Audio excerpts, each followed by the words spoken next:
Salut, c'est encore Mani pour un petit coin du dépanneur à propos du cerveau. Je me souviens même plus si j'en ai fait un sur le cerveau, si on a parlé, donc en fait ça va être plutôt un ajout.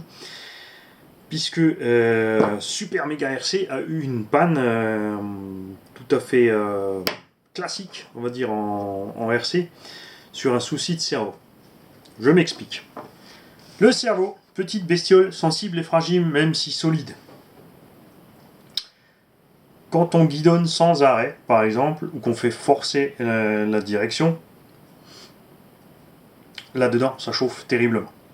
Atteint une certaine température, l'électronique interne, bien sûr, tout ça commence à avoir des problèmes. Donc, normalement, on le sent, puisque la direction devient molle, mais quand on n'a jamais eu de souci, pas forcément.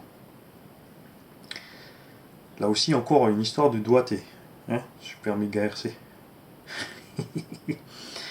Alors, une fois que ça chauffe là-dedans, ça peut cramer. Donc, court-circuit entre le plus, le moins, et même le plus et le signal, par exemple. Quand tu as un court-circuit entre le plus et le signal, celui-ci est relié au récepteur. Tu envoies donc un mauvais retour au récepteur qui, lui, peut s'emballer et peut donc effectivement, selon ce que tu fais avec ta direction, tourner à droite ou à gauche. Ça arrive aussi, par exemple, si le bec externe n'est pas assez puissant, ça va faire chuter le voltage du bec, le récepteur va perdre le signal, tout ça va s'emmêler, etc., etc. Ça peut poser des problèmes d'accélération de freinage alors qu'on est en train de jouer avec la direction. Quand il est déjà complètement cramé, ça peut être permanent. C'est-à-dire que quand tu vas allumer ton véhicule, quand ça arrive pendant que tu roules, tu vas avoir un défaut, ça va s'arrêter. Quand tu vas remettre en route, par contre, il va partir, salut, plein gaz. Pour lui, il a reçu un signal récepteur, et le récepteur lui dit, à cause de ce court-circuit, gaz ou frein, et il est parti en avant, en arrière.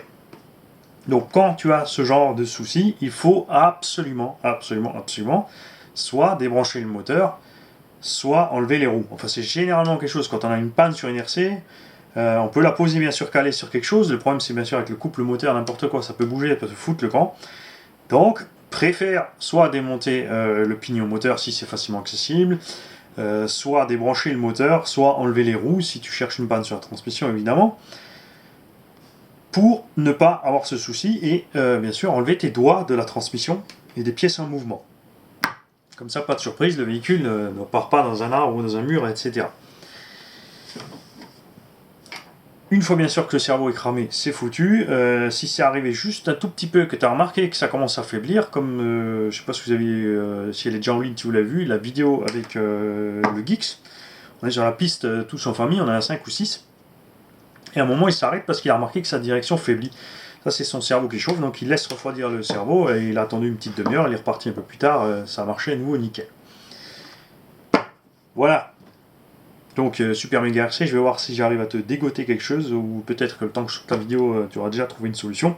On se tient au courant. Salut petit gars.